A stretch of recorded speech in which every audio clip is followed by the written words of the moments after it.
رسول اللہ صلی اللہ علیہ وسلم نے فرمایا جمعہ کے دن اور جمعے کی رات کو کثرت سے مجھ پر درود پڑا کرو، بس جو آدمی مجھ پر ایک دفعہ درود بھیجے گا اللہ اس پر 10 رحمتیں نازل کرے گا۔ اللہم صلی علی محمد۔ رسول اللہ صلی اللہ علیہ وسلم نے فرمایا تمہارے افضل دنوں میں سے جمعے کا دن ہے، اسی دن آدم علیہ السلام پیدا کیے گئے، اسی دن ان کی روح قبض کی گئی، اسی دن سور پھونکا جائے گا اور اس دن سب لوگ بے ہوش ہوں گے، اس لیے اس دن مجھ پر کثرت سے درود بھیجا کرو کیونکہ تمہارا درود مجھ پر پیش کیا جاتا ہے۔ کہتے ہیں لوگوں نے پوچھا یا رسول اللہ ہمارا درود آپ پر کس طرح پیش کیا جائے گا جبکہ آپ کا جسم بوسیدہ ہو چکا ہوگا؟ تو آپ نے فرمایا بے شک اللہ عز و جل نے انبیاء کے جسموں کو زمین پر حرام کر دیا ہے، یعنی فرشتوں کے ذریعے آپ تک درود پہنچایا جاتا ہے۔ انبیاء کے جسموں کو مٹی نہیں کھاتی، صحیح سلامت ہوتے ہیں ان کے جسم۔ سورۃ الکہف پڑھنا، نبی صلی اللہ علیہ وسلم نے فرمایا جو شخص جمعہ کے دن سورۃ الکہف پڑھتا ہے تو اس کے لیے دوسرے جمعے تک نور روشن رہتا ہے۔ غسل کرنا، ہر بالغ پر جمعہ کے لیے جانا ضروری ہے اور ہر وہ شخص جس پر جمعہ کے لیے جانا ضروری ہے اس پر غسل ہے، یعنی اس کو لازمی غسل کرنا چاہیے، الا یہ کہ کوئی مجبوری ہو۔ تو آپ اپنا اسکیجول اس طرح بنائیں نا کہ جیسے اگر آپ ہر روز نہاتے ہیں پھر تو کوئی مسئلہ نہیں، لیکن اگر آپ ایک دن چھوڑ کے ایک دن نہاتے ہیں تو آپ پھر اس طرح اسکیجول کریں کہ جیسے آپ منڈے کو نہائے، پھر وینسڈے کو نہائے، پھر جمعے کو نہائے، پھر آپ سیٹرڈے سنڈے اگر نہیں بھی نہاتے پھر منڈے، تو اس طرح آپ جمعے کو مس نہیں کریں گے۔ یہ نہیں کہ جمعرات کو نہا کے جمعہ کو چھوڑ دیا یا جمعہ چھوڑ کے ہفتے کو نہائے، ایسا نہیں کرنا چاہیے۔ علماء نے غسل کے حکم کے بارے میں اختلاف کیا، بعض تو کہتے ہیں یہ واجب ہے یعنی فرض کے درجے میں ہے، اور جمہور علماء یہ کہتے ہیں کہ مستحب ہے، پسندیدہ ہے، افضل عمل ہے۔ حدیث میں آتا ہے جس نے جمعے کے دن وضو کیا اس نے اچھا کیا اور جس نے غسل کیا تو یہ افضل ہے۔ صفائی میں مبالغہ ہوتی ہے نا، ویکلی صفائی آپ کو کرنی ہوتی ہے، یعنی جیسے ناخن وغیرہ کاٹتے ہیں یا پھر اپنے زائد بال وغیرہ اتارتے ہیں، تو یہ سب چیزیں اگر جمعے کے دن ہو تو زیادہ بہتر ہے۔ نبی صلی اللہ علیہ وسلم نے فرمایا جو شخص جمعے کے دن اچھی طرح غسل کرے، اچھی طرح سنوار کر وضو کرے، اپنے بہترین لباس میں سے پہنے، یعنی جمعے کے دن باقی دنوں کی نسبت اچھا لباس پہنے، اللہ نے اس کی قسمت میں گھر والوں کی جو خوشبو لکھی ہو وہ لگا لے، یعنی گھر میں جو بھی خوشبو ہے، پھر جمعہ پڑھنے آئے تو لغو کام نہ کرے، 2 آدمیوں کے درمیان جدائی نہ کرے، یعنی 2 لوگ بیٹھے ان کے بیچ میں گھس کے بیٹھ جائے۔ اس جمعے اور دوسرے جمعے کے درمیان کے پورے ہفتے کے گناہ معاف کر دیے جاتے ہیں۔ پھر مسواک کرنا، جمعے کی سنتیں بتاتے ہوئے آپ نے فرمایا اور تم پر مسواک کرنا لازم ہے۔ اچھا لباس پہننا، نبی صلی اللہ علیہ وسلم نے فرمایا اگر ممکن ہو تو جمعہ کے لیے اپنے کام کاج کے کپڑوں کے علاوہ 2 کپڑے اور بنا رکھنے میں کیا حرج ہے، اسپیشل ڈریس رکھے جو جمعے کو ہی پہن لے۔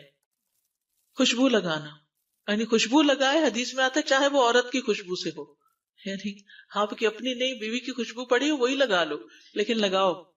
تیل لگانا، جو شخص جمعہ کے دن غسل کرے اور جس قدر ممکن ہو پاکیزگی حاصل کرے اور اپنے تیل میں سے تیل لگائے یا اپنے گھر کی خوشبو میں سے خوشبو لگائے، پھر نکلے کہ 2 آدمیوں کے درمیان تفریق نہ کرے، جتنی مقدرہ نماز پڑھ لے، اور جب امام بات کرے تو خاموش رہے، اس جمعے سے لے کر دوسرے جمعے تک اس کے گناہ بخش دیے جاتے ہیں۔ جمعہ کا وقت، سورج ڈھلتے ہی جمعہ پڑھنا، سورج ڈھلتے ہی جمعہ پڑھنا، اول وقت جمعہ پڑھنا، بہت لیٹ نہیں کرنا چاہیے۔ ایاس بن سلمہ بن اکوع اپنے والد سے روایت کرتے ہیں، انہوں نے کہا کہ ہم رسول اللہ صلی اللہ علیہ وسلم کے ساتھ جمعے کی نماز پڑھ کر واپس لوٹتے تھے تو دیواروں کا سایہ اتنا نہیں ہوتا تھا کہ ان سے اپنے آپ کو سایہ مہیا کیا جا سکے، یعنی ابھی سورج بہت تھوڑا ڈھلا ہوتا تھا۔ ہاں، گرمی کی شدت میں تاخیر کی اجازت ہے۔ مسجد میں داخلہ، مسجد کی طرف جلدی نکلنا، تحیت المسجد ادا کرنا۔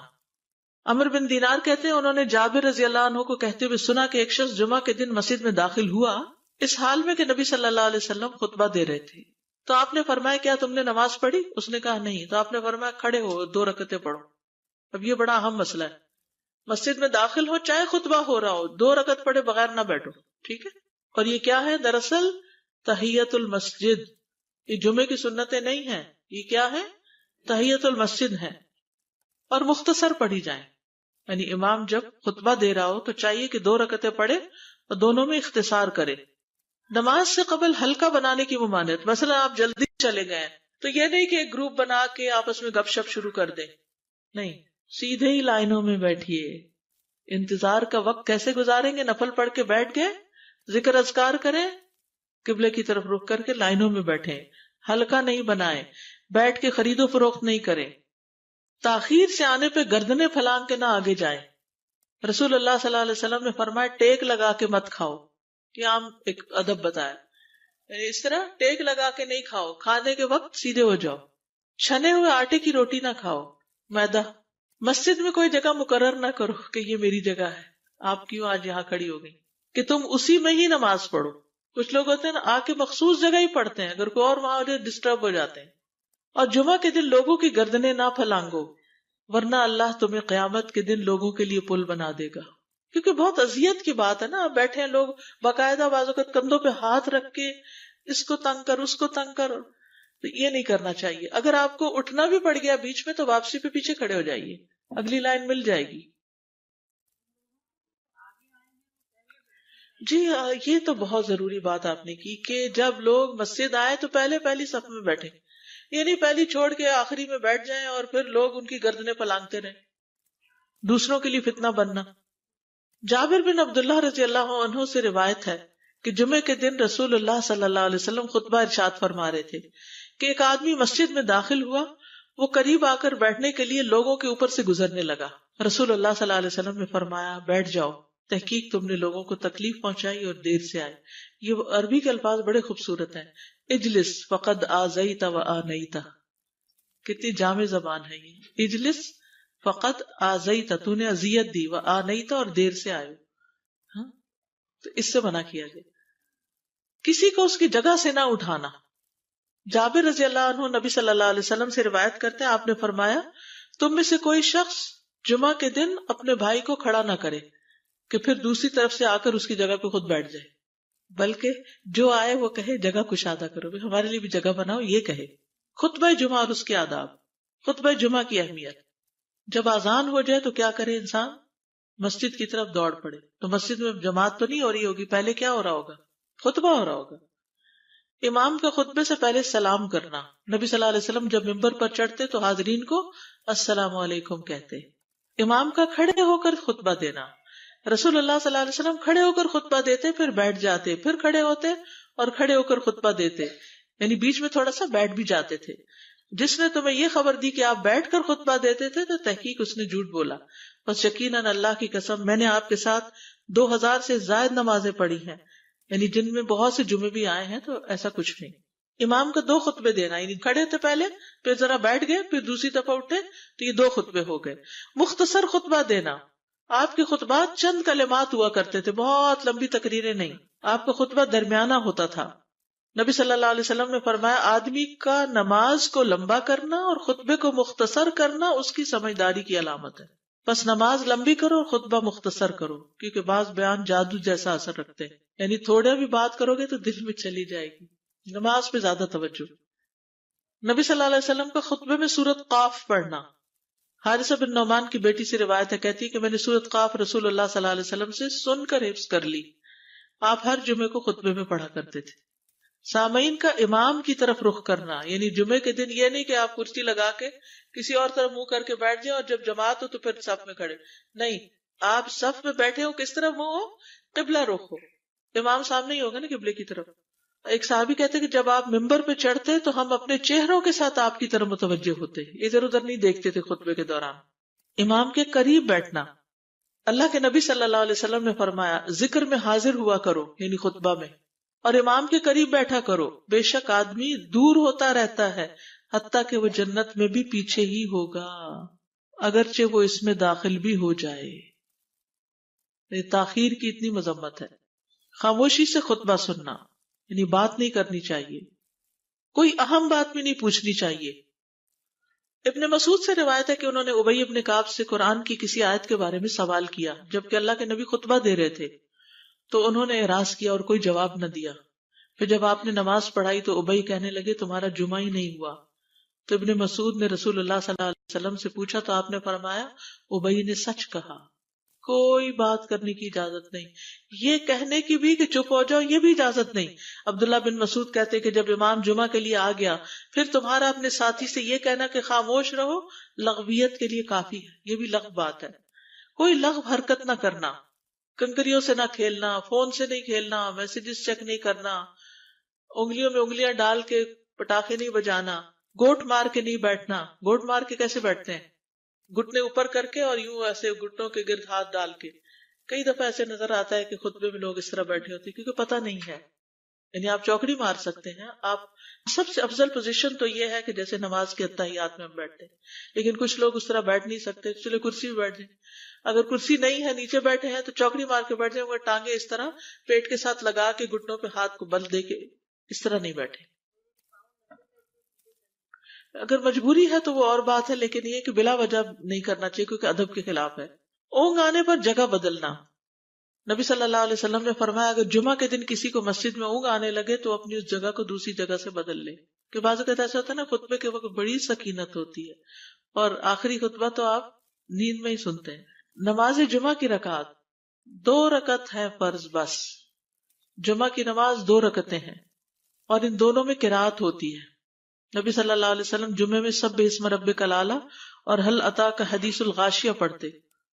کبھی جمعہ اور عید کٹھے ہو جاتے تب بھی دونوں نمازوں میں یہی سورت پڑھتے تھے. ٹھیک ہے. اسی طرح صبح کی نماز میں جمعے کے دن الف لام میم التنزیل اور حل اتی علی الانسان کی قرات کرتے اور نماز جمعہ میں سورۃ الجمعہ اور منافقین کی تلاوت کرتے. یعنی یہ بھی ملتا ہے. فرض کے بعد 2 رکعت پڑھنا. عبداللہ بن عمر سے روایت ہے انہوں نے رسول اللہ صلی اللہ علیہ وسلم کی نفل نماز کو بیان کیا اور کہا کہ آپ جمعے کے بعد کوئی نفل نماز نہیں پڑھتے تھے حتیٰ کہ واپس تشریف لے جاتے، پھر اپنے گھر میں 2 رکعت پڑھتے تھے. اب جو لوگ گھر نہیں جاتے تو پھر وہیں پر وہ پڑھ لیتے ہیں، ورنہ آپ صلی اللہ علیہ وسلم اپنی سنتیں وغیرہ گھر میں پڑھتے تھے. اور اسی طرح 4 بھی پڑھی جا سکتی، 2 بھی ہیں 4 بھی ہیں. آپ صلی اللہ علیہ وسلم نے فرمایا جب تم میں سے کوئی جمعہ پڑھ چکے تو اس کے بعد 4 رکعتیں پڑھے. یہ آپ کا حکم ہے. تو جب آپ کا 2 چیزیں ہوتی ہیں سمجھنے کے لیے، ایک آپ کا فعل ہوتا ہے اور ایک آپ کا حکم ہوتا ہے. تو ہمارے لیے کیا ہے؟ جو آپ کا حکم ہو. جمعے کے بعد کوئی اور نماز پڑھنے سے پہلے گفتگو کرنا، یعنی سنت پڑھنے سے پہلے گفتگو کرنا. اسما بن مالک سے مرفوعاً روایت ہے کہ جب تم میں سے کوئی آدمی جمعہ کی نماز پڑھے تو اس کے بعد اس وقت تک کوئی نماز ادا نہ کرے جب تک کسی سے کلام نہ کرے یا اس جگہ سے نکل نہ جائے. پہلے منع تھا، اب کوئی نہ کوئی بات کر لینی چاہیے. نہیں سمجھ آئی؟ یعنی جمعہ پڑھ لیا آپ نے اور پھر کسی سے آپ سلام دعا کر لیں، اس کے بعد سنت پڑھیں یا نفل جو بھی. ٹھیک ہے. اور گھر جانا ہے تو گھر جا کے پڑھیں، اور اگر گھر نہیں جانا، کام پہ جانا ہے تو ادھر ہی پڑھ کے چلے جائیں. کتنا پیارا ہے ہمارا دین کہ اتنا لمبا بھی چپ کا روزہ نہیں رکھوایا. بالکل. عاصم سے روایت ہے، وہ ابو قلابہ سے نقل کرتے ہیں، میں نے ان کے ساتھ جمعہ کی نماز پڑھی. جب میں نے اپنی نماز پوری کر لی انہوں نے میرے ہاتھ کو پکڑا اور میری جگہ پر کھڑے ہوئے اور مجھے اپنی جگہ پہ کھڑا کیا. وہ جو ہم چینج کرتے ہیں نا جگہ، وہ اس کی بات ہو رہی ہے. یعنی جمعے کے بعد کوئی اور نماز پڑھنے سے پہلے بات بھی کر لینا، جگہ بھی تبدیل کرنا. لیکن اگر کچھ لوگ پہلے سے ہی آپ کی سنتیں شروع کر چکے اور کوئی چینج کرنے والا نہیں تو پھر پڑھ لیجئے. یعنی یہ مستحب اعمال ہے، ان میں ایسا نہیں کہ کوئی گناہ لازم ہو جائے گا، لیکن افضل یہ ہے، افضل سے اجر زیادہ ہو جاتا ہے. جمعہ کے دیگر احکام. 1 رکعت پانے پر بھی جمعہ ادا ہو جاتا ہے. یعنی اگر کسی کو رش مل گیا، پارکنگ نہیں ملی اور 1 رکعت میں بھی پہنچ گیا تو جمعہ ہو گیا. امام سے دعا کا کہنا. انس کہتے ہیں کہ ایک سال نبی صلی اللہ علیہ وسلم کے عہد میں لوگ قحط میں مبتلا ہوئے. جمعہ کے دن میں نبی صلی اللہ علیہ وسلم کے خطبہ پڑھنے کے دوران میں ایک اعرابی کھڑا ہو گیا. کہا یا رسول اللہ، مال تباہ ہو گئے، بچے بھوکے مرنے لگے، اس لیے آپ اللہ سے ہمارے حق میں دعا کیجیے. آپ نے اپنے دونوں ہاتھ اٹھائے. اس وقت آسمان پر بادل کا ایک ٹکڑا بھی نہیں تھا. قسم ہے اس ذات کی جس کے ہاتھ میں میری جان، آپ نے ہاتھ اٹھائے بھی نہیں تھے کہ پہاڑوں کی طرح بادل کے بڑے بڑے ٹکڑے امڑ آئے. یہ معجزہ ہے آپ کا، آپ کی دعا قبول ہو گئی. پھر آپ ممبر سے ابھی اترے نہیں تھے کہ میں نے آپ کی داڑھی پر بارش کے قطروں کو ٹپکتے ہوئے دیکھا. اس دن خوب بارش ہوئی. پھر دوسرے دن، تیسرے، چوتھے، حتیٰ کہ دوسرے جمعے تک سلسلہ جاری رہا. دوسرے جمعے وہی اعرابی یا کوئی اور کھڑا ہو گیا اور کہا یا رسول اللہ، چھتیں گر گئی، مال ڈوب گیا، اس لیے آپ ہمارے لیے اللہ سے دعا کیجیے. چنانچہ آپ نے اپنے دونوں ہاتھ اٹھائے اور فرمایا اے میرے اللہ، ہمارے ارد گرد برسا، ہم پر نہ برسا. اور بدلی کے جس طرف اشارہ کرتے وہ بدلی ہٹتی جاتی اور مدینہ ایک حوض کی طرح ہو گیا. وادی کنات 1 مہینے تک بہتا رہا. جو شخص بھی کسی علاقے سے آتا تو اس پر بارش کا حال بیان کرتا، جیسے ہوتا ہے نا کوئی فلڈ آ جائے، کچھ ہریکین، تو پھر ہر کوئی موضوع گفتگو ہو جاتا ہے. جمعہ کے بعد قیلولہ کرنا. انس کہتے ہیں کہ ہم لوگ جمعہ کے دن سویرے نکلتے اور جمعہ کی نماز کے بعد قیلولہ کرتے تھے. جمعہ کے بعد کھانا کھانا. سہل کہتے ہیں کہ ہم نہ تو قیلولہ کرتے نہ دوپہر کا کھانا کھاتے مگر جمعے کے بعد. لنچ کب ہے؟ جمعے کے بعد. جمعے کو قیام و سیام کے لیے خاص کرنے کی ممانعت ہے، یعنی اس دن کی رات کو شب جمعہ منانا کہ اس رات پوری عبادت کریں گے، یہ سنت سے ثابت نہیں. ٹھیک ہے. اور دن کو روزے کے لیے خاص کرنا یہ بھی سنت سے ثابت نہیں، الا یہ کہ کوئی معمول کا روزہ رکھتا ہے، ایام 20 کا روزہ ہے تو وہ اور بات ہے. ابو ہریرہ سے روایت ہے کہ میں نے رسول اللہ صلی اللہ علیہ وسلم کو فرماتے ہوئے سنا، تم میں سے کوئی شخص جمعہ کے دن روزہ نہ رکھے مگر یہ کہ اس کے ایک دن پہلے یا اس کے بعد کا دن ملا کر روزہ رکھے. جمعہ کے دن خرید و فروخت کی ممانعت ہے. جمعہ کے دن جب نماز کے لیے پکارا جائے تو اس وقت اللہ نے خرید و فروخت سے منع کیا ہے. وَذَرُوا الْبَيْعَ، اس دن کاروبار حرام ہے. اور یہ جمعے کی دوسری اذان کے ساتھ تعلق رکھتا ہے، یعنی صبح صبح کام کر سکتے ہیں لیکن اذان ہوتے ہی چھوڑ دیں، اور جب پھر جمعہ سے فارغ ہو جائے تو دوبارہ دکان پہ جا کے بیٹھ جائیں. جابر بن عبداللہ کہتے ہیں کہ نبی صلی اللہ علیہ وسلم جمعہ کے دن خطبہ ارشاد فرما رہے تھے کہ مدینہ میں ایک تجارتی قافلہ آیا. رسول اللہ صلی اللہ علیہ وسلم کے صحابہ اس کی طرف لپک پڑے اور آپ کے پاس مسجد میں صرف 12 آدمی بچے. تو رسول اللہ صلی اللہ علیہ وسلم نے یہ صورت دیکھ کر فرمایا، اس ذات کی قسم جس کے ہاتھ میں میری جان ہے، اگر تم سارے کے سارے چلے جاتے اور کوئی بھی باقی نہ بچتا تو اس وادی میں آگ بہ پڑتی. یعنی اتنا بڑا جرم ہے یہ. پھر یہ آیت نازل ہوئی، وَإِذَا رَأَوْا تِجَارَةً أَوْ لَهْوًا انفضوا إِلَيْهَا وَتَرَكُوكَ قَائِمًا، جب وہ کوئی سودا بکتا دیکھیں یا کوئی تماشا نظر آ جائے تو اس کی طرف دوڑ جاتے اور آپ کو کھڑا ہی چھوڑ دیتے ہیں. راوی کہتے ہیں جو 12 آدمی رسول اللہ صلی اللہ علیہ وسلم کے ساتھ رہے ان میں ابو بکر اور عمر رضی اللہ عنہ بھی شامل تھے. جمعے کے دن قبولیت کی گھڑی ہوتی ہے، اس وقت اللہ سے بھلائی مانگنی چاہیے.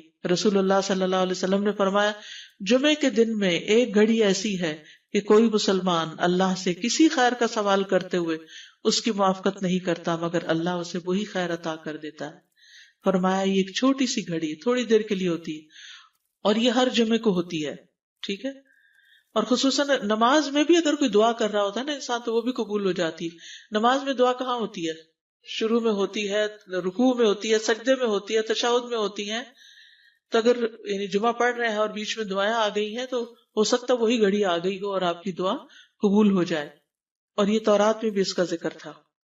ابو ہریرہ رضی اللہ عنہ کہتے ہیں کہ رسول اللہ صلی اللہ علیہ وسلم نے فرمایا، بہترین دن جس میں سورج طلوع ہوتا ہے جمعہ کا دن ہے. اس دن میں ایک گھڑی ایسی ہے کہ نماز کی حالت میں اگر کوئی مسلمان بندہ اللہ عز و جل سے کچھ طلب کرے تو وہ اس کو ضرور دیتا ہے.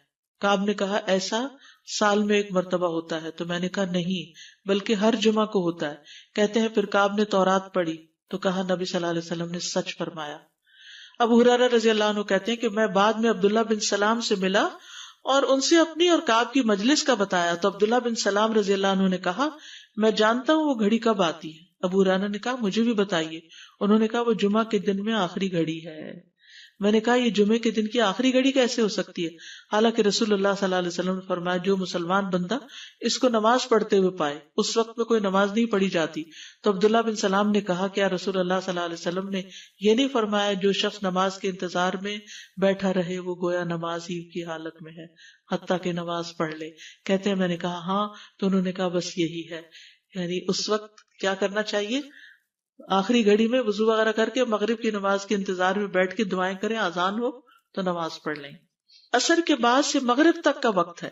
انس بن مالک سے روایت ہے کہ نبی صلی اللہ علیہ وسلم نے فرمایا جمعہ کے دن اس گھڑی کو جس میں دعا کی قبولیت کی امید کی جاتی ہے عصر سے لے کر سورج ڈوبنے تک کے درمیان تلاش کرو اور دن کی آخری گھڑی ہے. تو اللہ سبحانہ و تعالی ہمیں اس دن کی برکتوں سے فائدہ اٹھانے کی توفیق عطا فرمائے.